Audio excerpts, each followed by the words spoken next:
Thylacine. The thylacine, better known as the Tasmanian tiger, is technically extinct, officially, anyway. The last confirmed individual died on September 7, 1936 in Hobart Zoo, alone in its enclosure, on a night when the temperature dropped below freezing.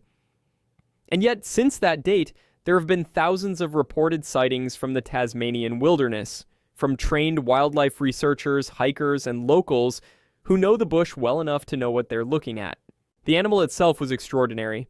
Sandy brown with dark stripes across its lower back, a stiff, almost robotic tail, and a jaw that could hinge open nearly 80 degrees, wider than any dog alive today. Tasmania's interior is genuinely vast and largely unsurveyed, and entire species have been rediscovered in far less hospitable terrain. The University of Melbourne, in partnership with Colossal Biosciences, is actively working to bring it back using preserved DNA. But there's a real possibility they won't need to. Giant Orfish. The giant Orfish is not a myth. It is a confirmed classified species, Regalecus glesnae, and it is almost certainly the origin of every sea serpent legend ever recorded. It is the longest bony fish on Earth, with confirmed specimens exceeding 8 meters and unverified reports pushing towards 17 meters, a ribbon of silver muscle with a blood-red fin crest running the full length of its body like a war banner.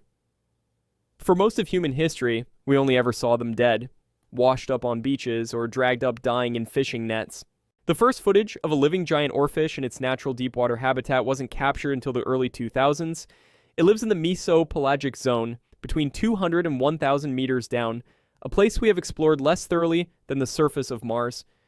The unsettling part is that scientists genuinely believe larger specimens may exist at depth.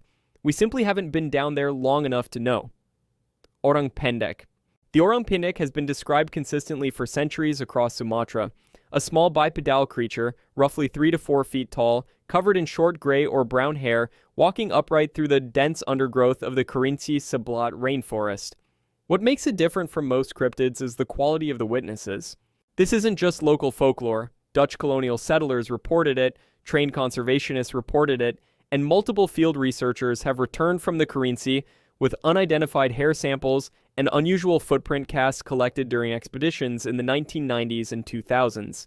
In 2017, a completely new species of orangutan, the Tapanuli orangutan, was confirmed in Sumatra, proving that large, undiscovered primates can survive undetected in those forests well into the modern era. Some researchers have cautiously suggested the Orurang Pendek could be a surviving population of Homo floresiensis, the small-statured hominin confirmed to have lived on the nearby island of Flores.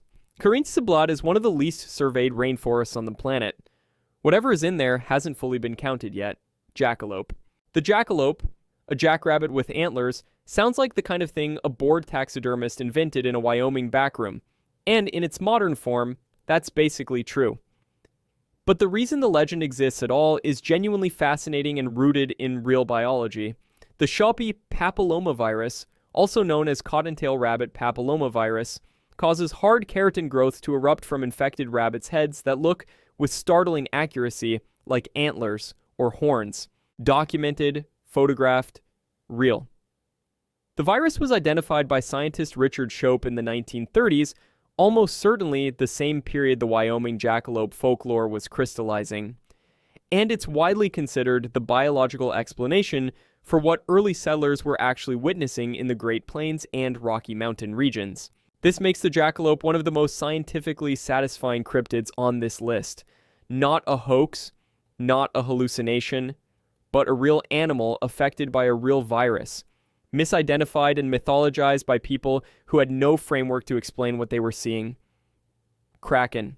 The Kraken enters Norse records as early as the 13th century, an island-sized creature that could drag entire ships beneath the surface, and for a long time, it was treated as pure sailor mythology.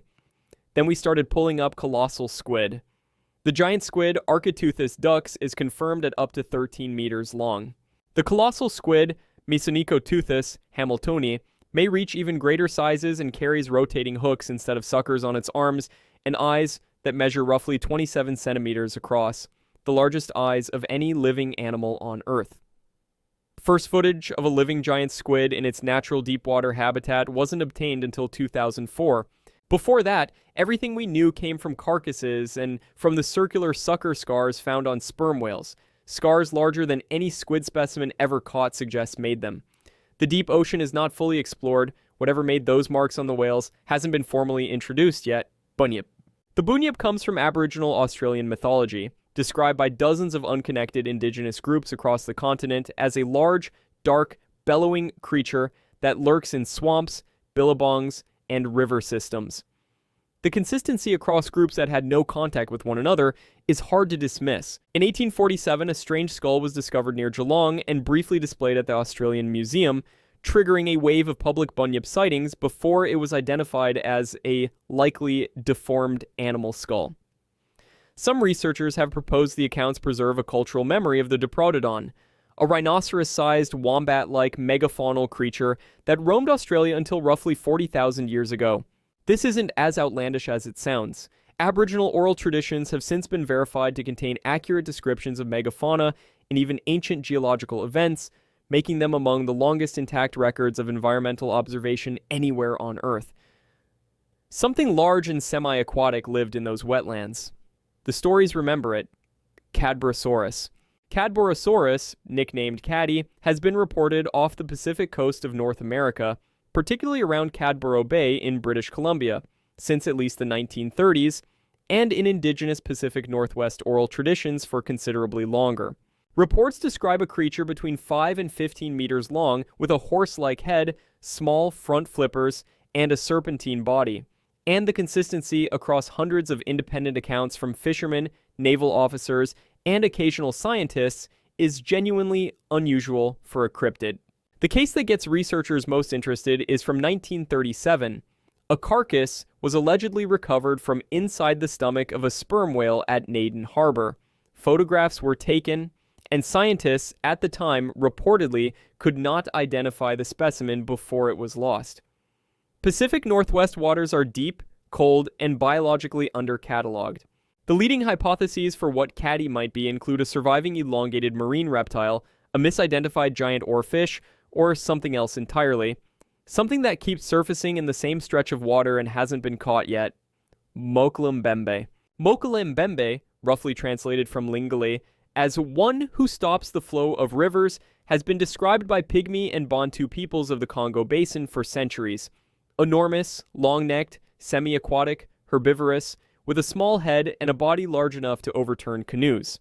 The description maps almost precisely onto sauropod anatomy, which is why every few decades, a Western expedition heads into the Congo convinced they're going to find a living dinosaur. Zoologist Roy McCall mounted expeditions in the early 1980s and returned without a confirmed sighting, but with extensive local testimony and unusual track evidence. Mainstream paleontology is firm that a surviving non-avian dinosaur is essentially impossible. But the Congo Basin rainforest is the second largest tropical rainforest on Earth, with vast interior regions that have never been formally surveyed. An undiscovered large reptile, not a dinosaur, but something genuinely unknown, in that kind of terrain is not a question of possibility. It's a question of whether anyone will get there before the habitat disappears. Megalodon. Odidus. Megalodon was real. A confirmed apex predator estimated at 15 to 20 meters in length based on tooth fossils, teeth the size of a human hand with serrated edges sharp enough to bisect a whale.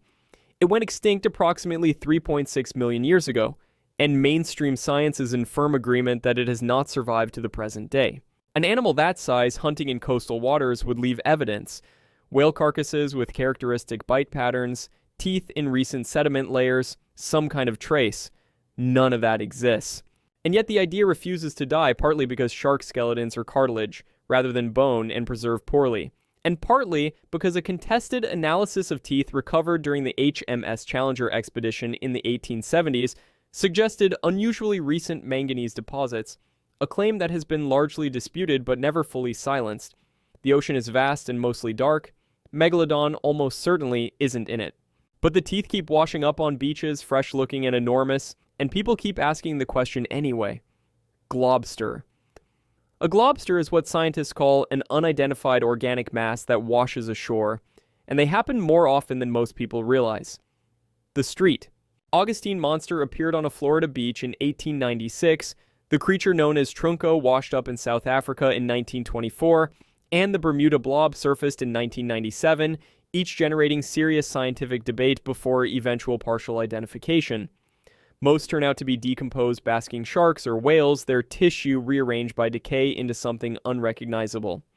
But each one is also a reminder that the deep ocean regularly produces animals that look impossible.